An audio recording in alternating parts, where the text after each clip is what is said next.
The pornography addiction is the symptom. It's not the root of the problem. Just like you said, you just gave the example there, right? Like an issue in a knee is not a knee, like knee pain is not a problem within your knee. It's probably due to weak glutes or tight hamstrings or weak quads.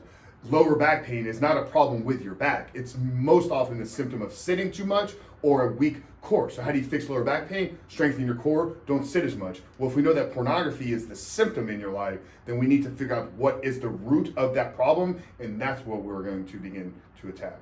And what we've noticed is a lot of times when we begin to address the issue with pornography, those other addictions or those other compulsive behaviors begin to really appear, right? Because we've been focused so much on porn, and now because we're putting all of our energy here, these things are beginning to kind of get up to the surface. And this takes us back to all the way at the beginning here. All successful transformation is rooted in that identity change. And this is why I don't focus on pornography. I focus on fixing the man. So yeah, we'll have some other things that may we may smoke these issues out early on in the program, but because we're fixing you, because we're solving the problem, like I say, we help men become better men by quitting porn and rebuilding their lives. If all it's helping you do was solve porn, then you would still have all these other problems. But because we're changing you, because we're taking you through the transformation, because we're taking you through the identity change, not only will you be able to tackle your problem with pornography, but you'll realize that you're running to all these other addictions or all these other compulsive behaviors